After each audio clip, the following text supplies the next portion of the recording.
देवी सरस्वती व्यासं ततो जयमुदीरयेत् नष्टप्रायेषु भद्रेषु नित्यं भागवतसेवया भगवतीम् उत्तमश्लोके भक्तिर्भवति नैष्ठकी।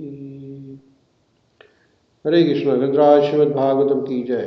So we are reading Śrīmad-Bhāgavatam, Canto 3, Chapter 4, titled as Vidurji approaches Maitreya Rishi, Shloka Kramanka 16. The day before yesterday, as well as yesterday, we saw some conversation between Lord Krishna and Uddhavji. Lord Krishna, when he saw Uddhava standing in front of him by the Saraswati river at Prabhakshetra, at that time Lord Krishna told to Uddhavji that, hey Uddhava, you were Vasu in your previous life, and while doing tapasya, you desired only the association of myself, Lord Krishna's association. And that is very difficult to obtain. So Lord Krishna, seeing Uddhava's or Vasu's intense desire to be with Lord Krishna, Lord Krishna blessed him that yes, you will get it. And in the next life, when he appeared as Uddhava, Vasu got a chance to be with Lord Krishna all the time. And when Vasu appeared as Uddhava, he was awarded supreme association, and all the time he was worshipping Lord Krishna. So Lord Krishna blessed him, saying that after you give up this body, you will go to Vaikuntha Loka, and you will achieve the unflinching devotion to my lotus feet. And then Lord Krishna told Uddhava that I instructed the Śrīmad-Bhāgavatam first to Lord Brahma, and the same science I am going to tell it to you because you are my devotee.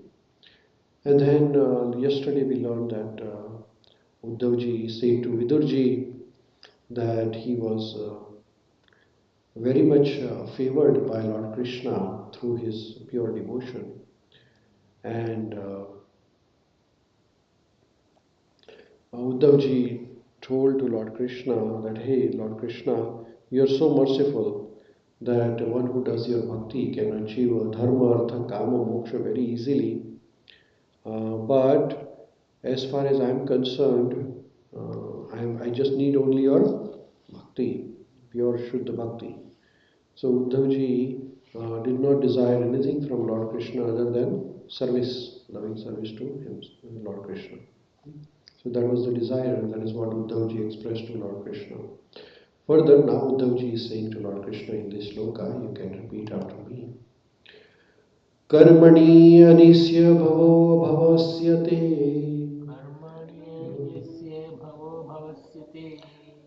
Durgashrayo athari bhayat palayana. Kalatmano yad pramada yutsarahamaha. Swatsramane swataman ratehe khidhyati dhirvidam iha.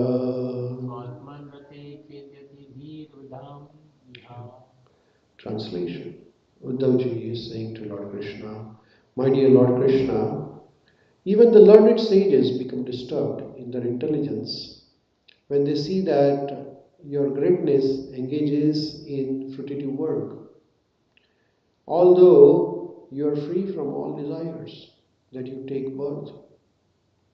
Although you are unborn, that you flee out of fear of the enemy and take shelter in the fort. Although you are a controller of invisible time, and that you enjoy a householder life surrounded by so many women, although you enjoy in yourself. Hare Krishna, बहुत सुंदर श्लोक है ये. तो कहते हैं कि हे प्रभु, हे दयालु, हे कृपालु, आपको समझना बड़ा मुश्किल है बड़े बड़े महात्माओं के लिए भी. क्यों? क्योंकि आपके कार्य ही कुछ ऐसे हैं जो लोगों को कंफ्यूज कर देते हैं. तो वो कैसे?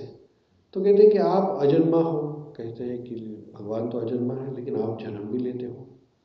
और कहते हैं कि आप तो सबके स्वामी हो, आप किसी से डरते नहीं, तो फिर आप रण छोड़ के भाग भी जाते हो और कोई गुफा में शेल्टर ले लेते हो। कोई चुकंदर महाराज थे, वहाँ पे चले गए, तो आपको लोग रण छोड़ भी कहते हैं।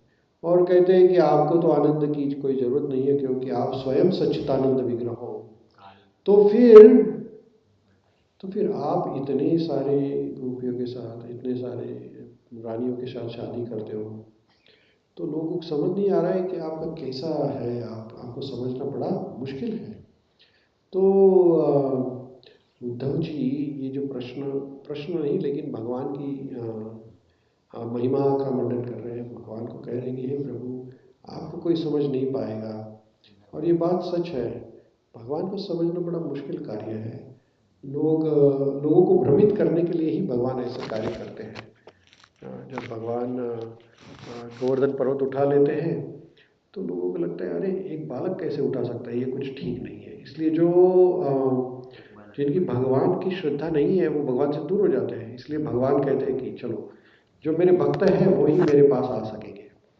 और इसलिए भगवान ऐसे ऐसी लीलाएं करते हैं जो किसी को समझ में ही नहीं आए, सिर्फ भक्त ही समझ सकते हैं भगवान की लीलाएं। तो ये है हमारे भगवान। जैसे कि रामचंद्र जी स्वयं मूर्छित लक्ष्मण जी को जीवित कर सकते थे, लेकिन वो कहते हैं सुषेण को बुलाओ, वैद्य को बुलाओ। फिर वैद्य कहता है जाओ संजीवनी बूटी लेके आओ। तो ये इसकी क्या जरूरत है, भगवान स्वयं कर सकते हैं। हनुमान जी को बोलते आप लंका जाओ, अरे अगर हनुमान जी जा सकते हैं तो फिर भगवान रामचंद्र जी क्यों नहीं जा सकते। तो ये भगवान की जो लीलाएं हैं, ये जो साधारण मनुष्य है जिसको भगवान में कोई श्रद्धा नहीं है वो उसके लिए नहीं है ये। इसलिए भगवान ऐसी चमत्कारिक लीलाएं करते हैं जो साधारण व्यक्ति या बड़े बड़े महात्मा भी, जो ज्ञानी है वो भी नहीं समझ सकते हैं। वो भक्त ही भगवान को समझ सकता है, और कोई भी भगवान को नहीं समझ सकता है। क्योंकि भगवान की लीलाएं, इसलिए कहते हैं जन्म कर्म च में दिव्यम। दिव्यम यानी कि अलौकिक है भगवान की लीलाएं। ये अलौकिक यानी कि ये लोक में कोई उसको रिप्लिकेट नहीं कर सकता। ये लोक यानी मृत्यु लोक। भगवान की जो लीलाएं है, भगवान के जो कार्य है, ये मृत्यु लोक में कोई रिप्लिकेट नहीं कर सकता है। इसलिए भगवान को दिव्य कहते हैं। तो ये उद्धव जी समझ गए। तो उद्धव जी इसलिए कहते हैं कि हे प्रभु, आपको समझना बड़ा मुश्किल कार्य है। श्रील प्रभुपाद जी समझा रहे हैं, pure devotees of the Lord are not very much concern with philosophical speculation in regards to transcendental knowledge of the Lord. Nor is it possible to acquire complete knowledge of the Lord. Whatever little knowledge they have about Lord is sufficient for them, because devotees are simply satisfied in hearing and chanting about transcendental pastimes of the Lord. This gives them all transcendental bliss. तो भगवान के जो भक्त हैं उनको शायद ज़्यादा शास्त्रों का या वेदों का ज्ञान न हो, लेकिन भगवान के जो भक्त हैं वो भगवान की दिव्य लीला सुन के ही आनंदित हो जाते हैं। उनको ज़्यादा कुछ ऐसे अपेक्षाएं नहीं रहती, उनको कई वेदों का कोई ज्ञान नहीं है। कुछ पंडित लोग रहते हैं, उनको सभी वेद आते हैं, सभी शास्त्र आते हैं। लेकिन जो जैसे कि हमारे हरिदास ठाकुर थे, हरिदास ठाकुर भगवान के शुद्ध भक्त थे, मुस्लिम फैमिली में जन्म लिया था, और ना तो कोई वेदों का ज्ञान था, ना कोई शास्त्र का।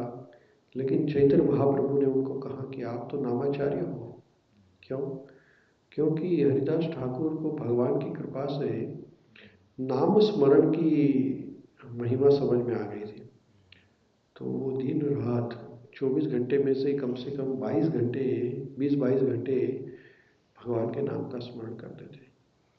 तो ये है भगवान के भक्त, जो devotees are simply satisfied in hearing about and chanting about the transcendental pastimes of the Lord.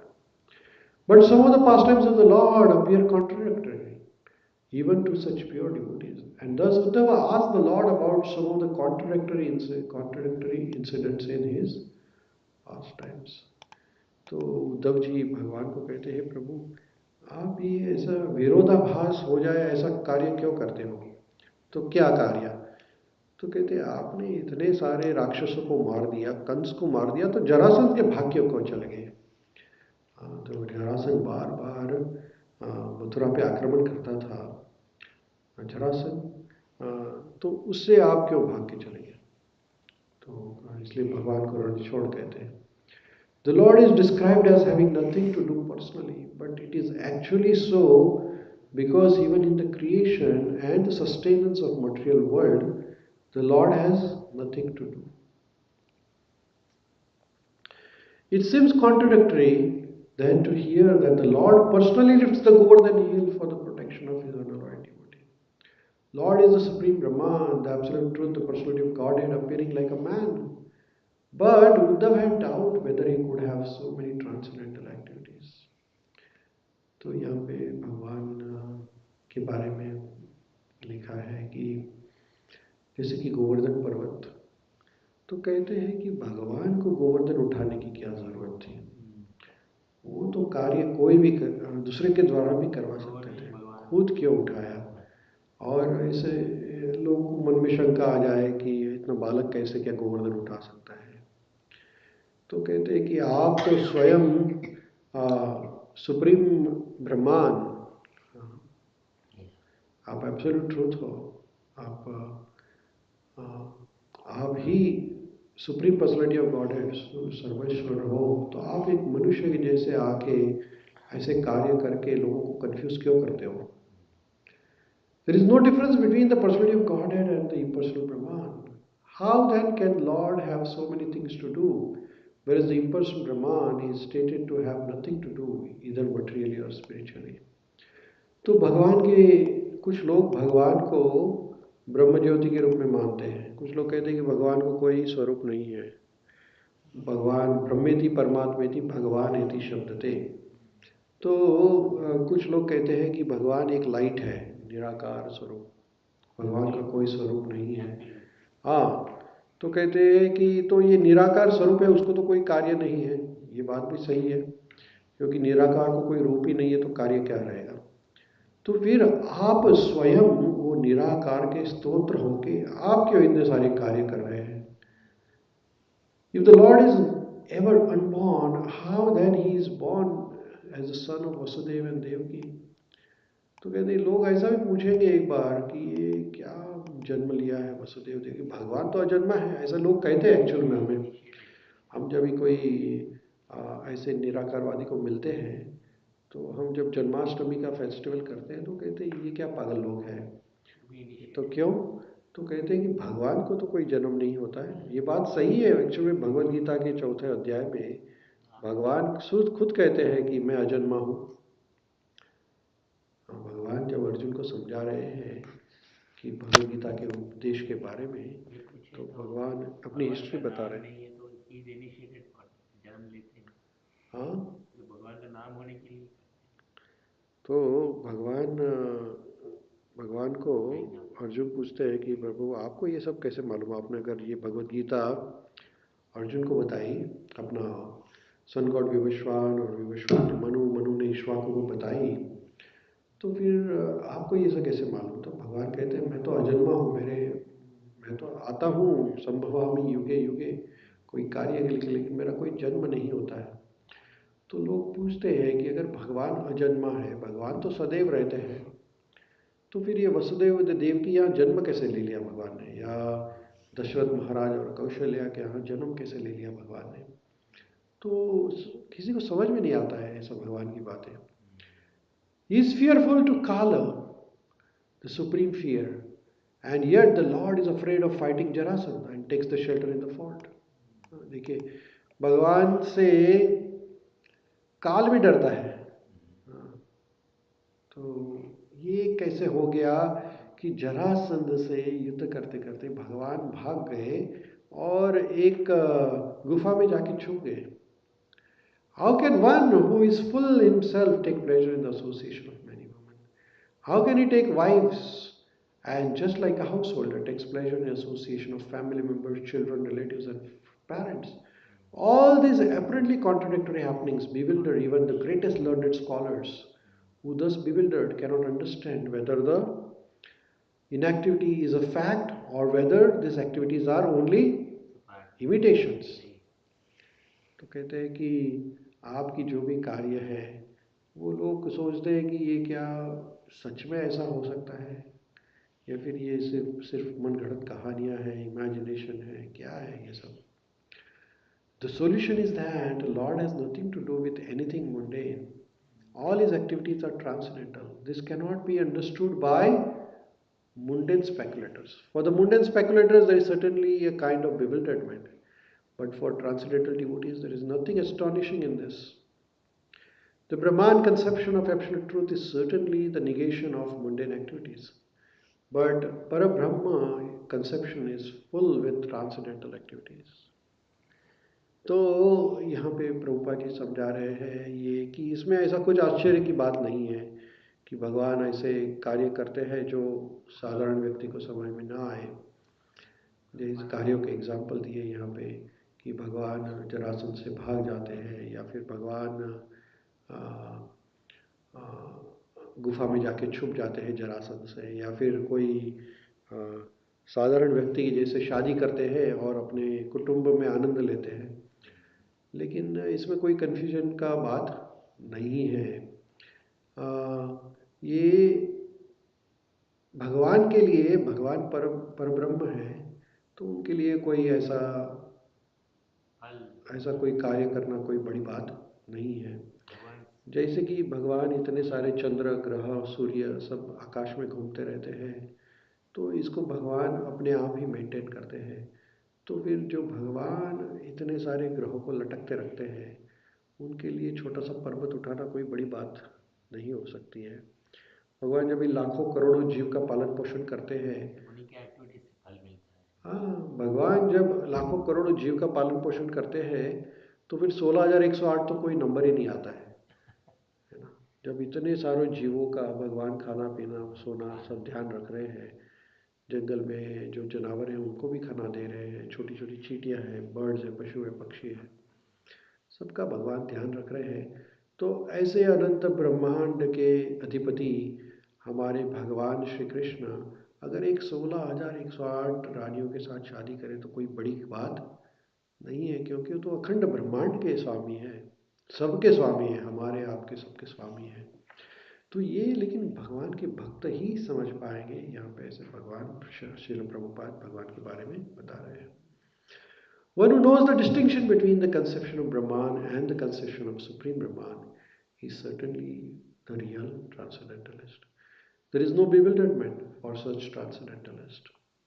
The Lord is himself also declares in Bhagavad Gita, even the greatest demigods and sages can know hardly anything about my transcendental activities and transcendental potencies.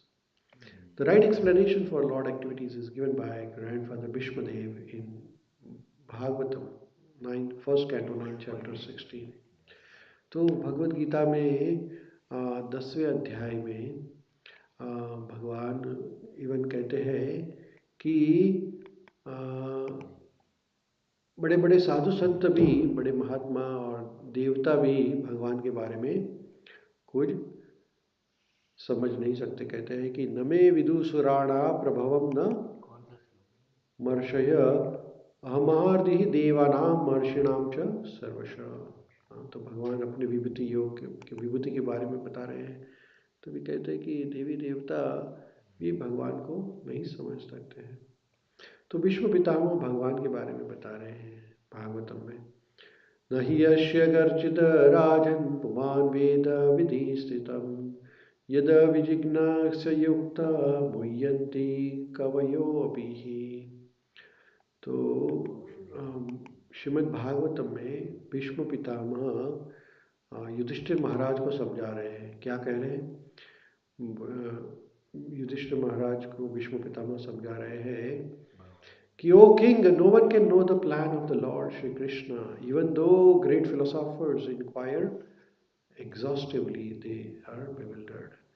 तो भगवान का plan, भगवान की लीलाएं समझना बड़ा मुश्किल कार्य है, ऐसा विश्व पितामह भी युधिष्ठिर महाराज को समझ आ रहे हैं। तो ऐसे हम देख सकते हैं कि भगवान की जो लीलाएं है ये अद्भुत है और कोई साधारण व्यक्ति समझ नहीं सकता। इसलिए कहते हैं कि जब हम श्रीमद् भागवतम का अभ्यास करें तो कभी भी डायरेक्ट 10वें कैंटो पर नहीं जाना है कि जिसमें भगवान की लीलाएं हैं।